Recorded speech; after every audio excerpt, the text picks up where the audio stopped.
இது வந்து ஒரு விடாமுயற்சின்னு தான் சொல்லணும். நகை இருந்தாலும் அதை அடைய வச்சுட்டு சரி இதுக்கு முதலீடை போட்டால் எங்களுக்கு திருப்பி வர்றதில் நாங்கள் இந்த முதலீடு எடுக்கலாம்னு யோசித்து தான் போடுவோம். ஆனால் அது போட்டால் திரும்பி எதுவுமே எங்களுக்கு வராது. சொல்லிவினோம் இப்போ இருக்குதம்மா நீங்கள் போயிட்டு அடுத்த முறை வரைக்கும் வாங்கண்டு. அப்போ ஒவ்வொரு கடைக்கும் போய்க்க ஒவ்வொரு சலிப்பு இருக்கு. எத்தனையோ முயற்சி செய்து கடைசியில் வேண்டாமன்ட்டு விட்டுட்டு இருந்த நாங்கள் சரி இதை செய்து பார்ப்போம், இதில் ஒரு சக்ஸஸ் வருமன்ற ஒரு நம்பிக்கையில் துவங்கினோம். இன்றைய காலத்தில் பெண்களின் சமூகம் சார்ந்த வளர்ச்சி என்பது அபரிமிதமாக உள்ளது. முன்பு போல் தெரிவு செய்யப்பட்ட துறைகள் என்று இல்லாமல் தாங்கள் பங்கு பெற்றும் அனைத்து துறைகளிலும் ஜொலித்துக் கொண்டிருக்கிறார்கள். குறிப்பாக தொழில் முயற்சிகளில் அவர்களின் வளர்ச்சி ஏறுமுகம்தான். குடும்பம் பிள்ளைகள் என்று இருந்து விடாமல் குடும்பத்தின் பொருளாதாரத்தை முன்னேற்ற தானும் பாடுபடும் பெண்கள் நாளுக்கு நாள் அதிகரித்துக் கொண்டிருக்கிறார்கள். கணவர் விபத்தில் சிக்கி காயமுற்றதன் காரணத்தினால் குடும்பம் வறுமை நிலைக்கு செல்ல குடும்பத்தின் வருமானம் கேள்விக்குறியாக குடும்பத்தை எப்படியாவது கொண்டு நடாத்த வேண்டும் என்ற கட்டாயத்தால் தொழில் முயற்சி ஒன்றை உருவாக்கி ஒரு சில வருடங்களிலேயே பாரிய அளவில் வளர்ச்சி அடைந்துள்ளார் செல்வநிதி.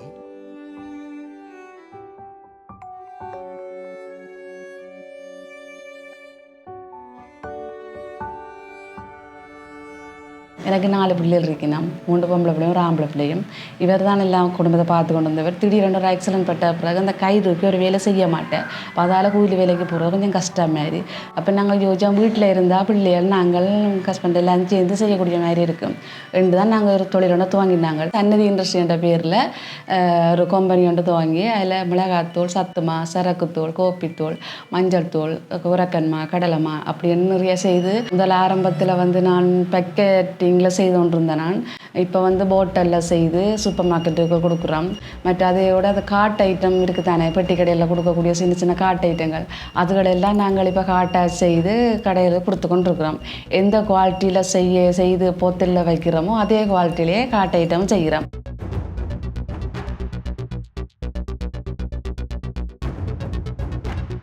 இது வந்து நாங்கள் துவங்கிக்கு எனக்கும் அனுபவம் இல்லை. நான் எல்லாம் வந்து என்ன சொல்கிறது, இந்த ஒரு குறிக்கோள் விடாமுயற்சி நான் இப்படி செய்யணும்னு சொல்லி தான் அதை நான் நோக்கத்தோடு வெளிக்கிட்டது. கடந்த காலமாக வந்து கோழி வளர்த்தினாங்கள், ப்ராய்லர் கோழி, மற்றது கேல்பர்ட் கோழி எல்லாம் வேண்டி வளர்த்தினாங்க.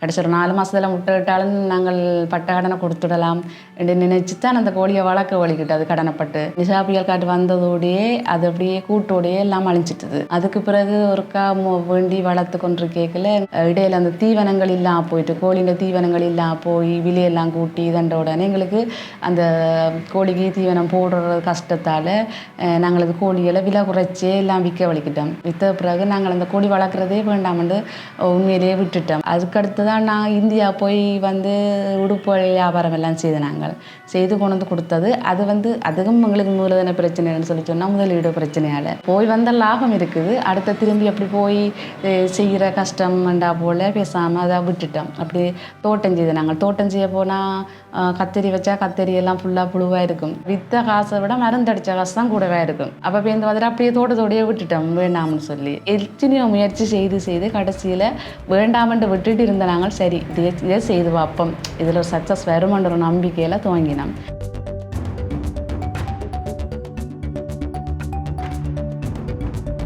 இது வந்து ஒரு விடாமுயற்சின்னு தான் சொல்லணும். நகை இருந்தாலும் அதை அடைய வச்சுட்டு சரி இதுக்கு முதலீடை போட்டால் எங்களுக்கு திருப்பி வர்றதில் நாங்கள் இந்த முதலீடு எடுக்கலாம்னு யோசித்து தான் போடுவோம்.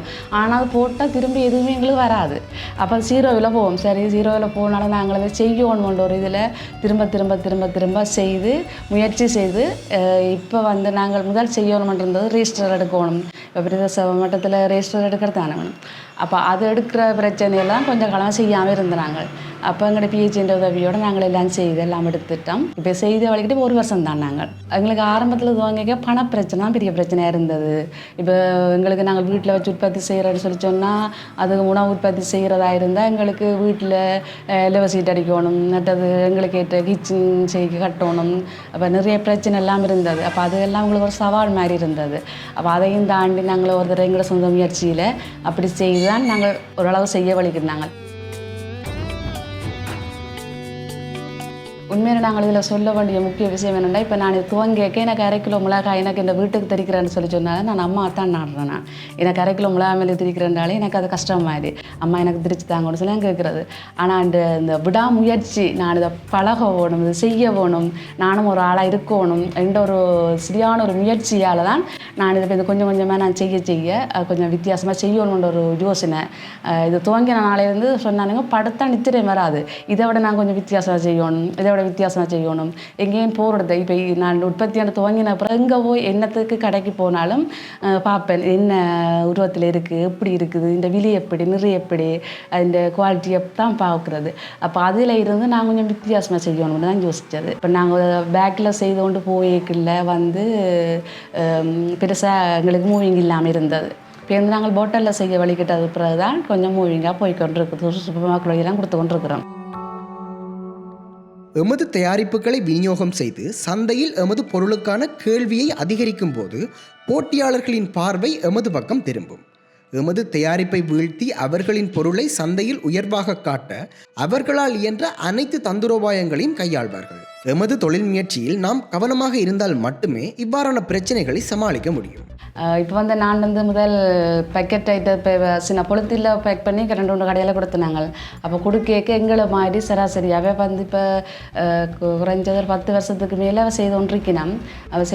அவள் திடீரெண்டு இப்போ நான் போத்தில் போட்டு இந்த ஸ்டிக்கர் எல்லாம் அடித்து செய்து கொடுத்ததை பார்த்துட்டு தாங்களே எங்களை மாதிரி போத்தில் அடித்து லேபிளும் எங்களை மாதிரி ஓரளவு கிட்ட லேபிளும் அடித்து கடையில் கொடுத்துருக்கணும். அப்போ இவ போய் அங்கே கடையில் பார்த்தா ஒரே மாதிரி இருக்குது, வேறு ஆக்கெல்லாம் ஒரே மாதிரி இருக்குதுன்னு சொல்லி, அப்போ ஒரு இடத்துல போய் கேட்டவையான் சந்நிதி இண்டஸ்ட்ரி தூள்லாம் தர சொல்லி, அப்போ முதல் நாங்கள் அந்த வெள்ளை ஸ்டிக்கரில் நோமலை அடிச்சு நாங்கள் ஆரம்பம் தானே, அப்போ நாங்கள் நோமலை அடித்து வெள்ளை ஸ்டிக்கரில் கொடுத்தது அவைக்கு கொஞ்சம் அந்த தூள் பிடிச்சிது. இந்த போத்தில் கொண்டு போய் கொடுக்க அங்கே அந்த கடையில் போய் கேட்டுச்சுனம்மா, எங்களுக்கு நீங்கள் அந்த வெள்ளை ஸ்டிக்கர் அடித்த லேபிளில் சந்நிதி இண்டஸ்ட்ரி தூள் தாங்கன்னு சொல்லி. அப்போ என்ன நடந்ததுன்னு சொல்லி சொன்னால், எங்களோட பேரில் எங்களோட லேபிள் மாதிரி ஒரு ஆள் அடித்து கொண்டு போனதால் அவை மாதிரி அந்த தூள் எடுத்துகிட்டு போயிட்டான். அப்போ அந்த தூள் எடுத்துகிட்டு போய் என்ன பேரை பார்க்கல ஒரே மாதிரி இருக்கண்டவள் எடுத்துகிட்டு போயிடணும். பாவிச்சு பார்த்துருக்கணும், அது எங்களோட தூளுக்கும் அவைன்ற தூளுக்கும் சரியான வித்தியாசமாக இருந்தது. அடுத்த முறை வந்து கேட்டோம், உங்களுக்கு இந்த தூள் வேண்டாம், எனக்கு நீங்கள் வெள்ளை லேபிள் அடித்த தூள் தாங்கன்னு சொல்லி. அப்போவே அந்த பிள்ளை சொல்லிச்சு தான், அக்கா நீங்கள் போய்க்க மாறி எடுத்துட்டீங்க, இதுதான் உங்கள் சந்நிதி இண்டஸ்ட்ரி தூள், இதை கொண்டு வாங்கன்னு சொல்லி கொண்டு போயிருக்கணும். அப்படி சவால். அதே நேரத்தில் எங்களை பார்த்து செய்தவா போய் இன்னொரு அந்த கடையிலே போய் கேட்டிருக்கிறா, தங்களை வந்து தங்கடையை பார்த்து இவை செய்திருக்கணும், நீங்களே அதுக்கு ஆமோதிப்பீங்களேன்னு. அப்போ அந்த பிள்ளை சொல்லிச்சு தான், உங்களுக்கு முன்னமே செல்வநிதிக்கா தான் எங்களுக்கு தோலையை தூள் போட்டவா, அவா போட்டது ஓகே, நீங்களும் அதுக்கு பிறகு செய்த நீங்களேன்னு சொல்லி சொல்லும் முரண்பட்டிருக்கணும். அப்போ என்ன பிரச்சனை இருந்தாலும் நாங்கள் தரமாக செய்வமாக இருந்தால் எங்கேயும் நாங்கள் நல்லா இருக்கலாம், நல்லா கொடுக்கலாம், பிஸ்னஸ் போவோம்னு சொல்லி நம்புகிறோம். கூட்டு குடும்பமாக இருக்கிற நாங்கள் இப்போ வந்து இப்போ எங்களுடைய ஹஸ்பண்ட் வேறு நாங்கள் வேறு இல்லை, குடும்பம்ண்டா ஒன்று தான், அவர் உழைச்சானா நாங்கள் உழைச்சானே, இதில் வேற்று பொருள் பார்க்கக்கூடாது, அப்படி செய்யணும் இப்படி செய்யணும்னு சொல்லி ஓடி தெரிஞ்சு செய்கிறமே இல்லையே. மற்றும்படி முழுமூச்சான வழிகாட்டியாக இருக்கிறது அவை எங்களுக்கு அவை தான். கூடுதலாக எல்லா பெண்களும் அதை தான் யோசிப்பினோம், தங்களோட சுயநலத்தை பார்க்க அவளுக்கு மற்றவை மாதிரி எங்களோட பிள்ளைகளும் நல்லா இருக்கணும், அதுக்கு நாங்கள்லாம் உழைக்கணும், இன்னொருத்த வேண்டி எங்களோட பிள்ளை நாங்கள் முன் வர வைக்கல தானே. நான் இவ்வளோத்துக்கு வளர்ந்தது காரணமே என் ஹஸ்பண்ட் தான். அவர் தான் எல்லாம் முழு இதெல்லாம் செய்து என்ன ஹெல்ப் பண்ணாலும் எந்த சின்னப்பம் இல்லாமல் செய்வார். எங்கே போனாலும் கூட்டிகிட்டு போவார். மற்றது நான் தனியாக போனாலும் எந்த பிரச்சனையும் இல்லை. சில பேர் என்ன தனியாக போயினவில்லை, சந்தை பிரச்சனை அப்படி எல்லாம் இருக்குமில்ல, அப்படி எந்த பிரச்சனையும் இல்லாமல் நான் இவ்வளோத்துக்கு வளர்றது காரணமே என் ஹஸ்பண்ட் தான் முதல் காரணம். ஏஜேகே சன்னதி இன்ட்ரெஸ்ட்னா பேர். ஏஜேகே வந்து எங்களோட 4 பிள்ளைன்ற இன்னிசல் முதல் என்னோட முதல் பிள்ளை 2 பேருக்கும் ஏயில் வாரவடியாக ஒரே வச்சு ஜே 3வது மகளுக்கு, மற்றது கே மற்ற 4வது மகளுக்கு. ஏஜேகே என்ற மகள் பிள்ளைன்ற பேரை வச்சுக்கொண்டு சந்நிதி என்று நாங்கள் முருகன்ற பேரை வச்சு நாங்கள் ஒன்று செய்யக்கில்ல ஒரு தெய்வத்தின் பேரை வச்சு இது வாங்குறது நல்லா தானே. அப்படி அதைத்தான் நாங்கள் சந்நிதி இண்டஸ்ட்ரின்னு வச்சோம். நாங்கள்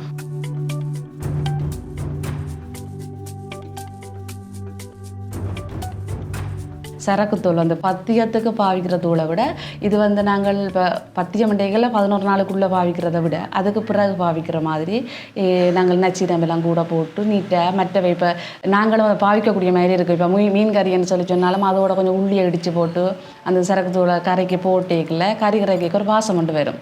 இப்போ பருப்பு குத்தி வைக்கலாம், ஒரு ரசத்துக்கு குத்தி போடலாம். இதென்றாலும் அது செய்யக்கூடிய மாதிரி பத்தியம் மட்டும் இல்லாமல் எல்லாரும் பாவிக்கக்கூடிய மாதிரி தான் அந்த நாங்கள் பத்திய தூளை செய்கிறோம். சரக்கு தூள்னு சொல்கிறது. அதோட கோப்பித்தூள், மஞ்சள் தூள், மற்றது இப்போ குராக்கன் எல்லாம் கொண்டு வந்து எல்லாமே கூடுதலாக நாங்கள் கழுவி காய வைக்கிறது. புறக்கல்ல வந்து கூடுதலான கழிவுகள் வரும். கழுவி வைக்க நல்ல கூட ஊத்தியல் வரும், கரிச்சு கொண்டு போய்க்கல மண்ணுகள் வரும். அப்போ அதெல்லாம் நாங்கள் இந்த சிரமம் பார்க்காமலுக்கு நீட்டாக செய்யணுன்றதுக்காக வடிவாக கழுவி காய வச்சு மாவாகி கொடுக்குறது. அதே மாதிரி கடலை மாக்கள், மற்றது இறைச்சி சரக்கு பவுடர் இருக்குது தானே கூடு. இப்போ சரக்கு வந்து கருவாப்பட்டை எல்லாம் போட்டும் ஒரு இறைச்சி கூடு மாதிரி அடிக்கிறாங்க. அதுக்கு என்ன மாதிரி போடுறோமோ அதே அளவு சாமானை நாங்கள் திரும்ப போட்டு பவுடராக்கி பவுடர்லேயும் அடித்து பேக்கெட் இப்போ சிப் பேக் இருக்குது தானே சிப் பேக்கில் போட்டு கொடுக்குறோம் நாங்கள். அதே மாதிரி நாங்கள் இந்த சின்ன 50 ரூபா பேக்கெட்டும் காட்டு ஐட்டத்துக்கும் அப்படி செய்கிறோம் நாங்கள்.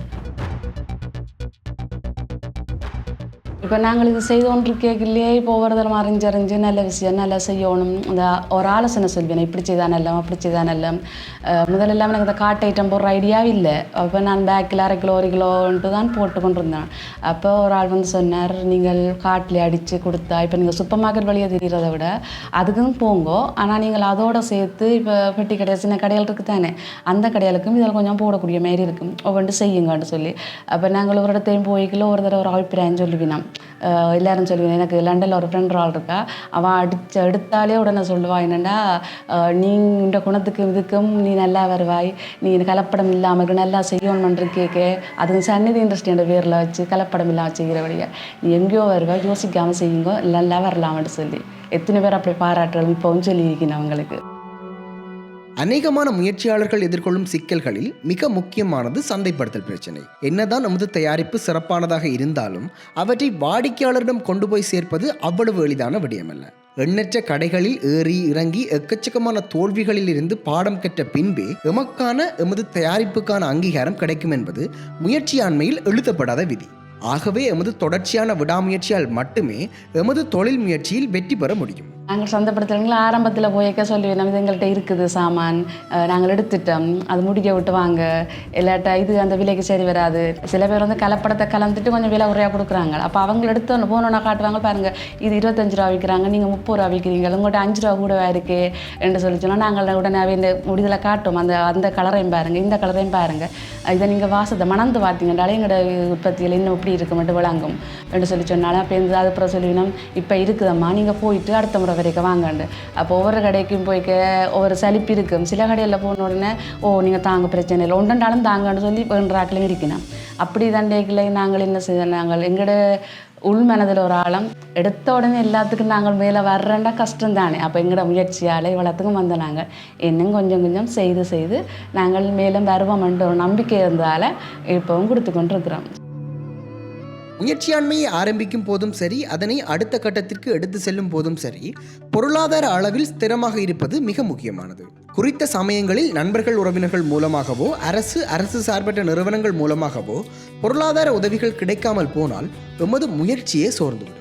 எங்களுக்கு ஆறாலையும் இந்த உதவியும் கிடைக்கல. நாங்கள் எத்தனை தரம் தெரிஞ்ச நாங்கள் எங்களுக்கு நிதி பிரச்சனை பெரிய பிரச்சனை இப்போவும் அந்த பிரச்சனை ஒன்று இருக்குது. ஆனால் நாங்கள் யார்கிட்டையும் போய் கேட்கல, ஒரு சிலர்கிட்ட கேட்கவே இது உதவி என்று செய்ய முன்வரையில். அப்போ நாங்களும் வேண்டாலும் கடமை தான் விட்டுட்டோம். ஆனால் எங்களுக்கு இந்த அரசாங்கத்தால் தான் எங்களுக்கு இந்த ட்ரைனிங்கள் கொடுத்துருக்கணும், பயிற்சிகள் கொடுத்து எங்களை இந்த வளர்த்து வச்சிருக்கிறது அவை தான். டிஎஸ் ஆஃபீஸில் வேலை செய்கிறோம் 3-4 பேர் இருக்கணும். அவைன்ற வழிகாட்டல்களோட நாங்கள் இதுண்டோம். மற்ற தொழில் திணைக்களம் அது மூலமாக அவை தான் இந்த சங்கிலியன் பூங்காவில் எங்களுக்கு இதெல்லாம் அரேஞ்ச் பண்ணி தந்தது. அப்படி இந்த ஒவ்வொரு நிறுவனங்களும் வந்து எங்களுக்கு சப்போர்ட். நாங்கள் வந்து வெளியில் அந்த ட்ரைனிங் எடுக்கிறேன்னு சொல்லி சொன்னால் காசு கட்டி தான் நாங்கள் ட்ரைனிங் கொடுக்கணும். இப்போ அந்த அளவுக்கு எங்கள்கிட்ட இப்போ செய்கிற அளவுக்கு காசு இல்லை. ஆனால் எங்களை சரியான தரம் கண்டு எங்களுக்கு இப்படி ட்ரைனிங் கொடுக்கணும்னு சொல்லி அது எங்களுக்கு கூட்டி கொண்டு போய் ஒவ்வொரு இடங்களையும் கூட்டி கொண்டு போய் ஒரு ட்ரைனிங் தருவினோம் கதைச்சு.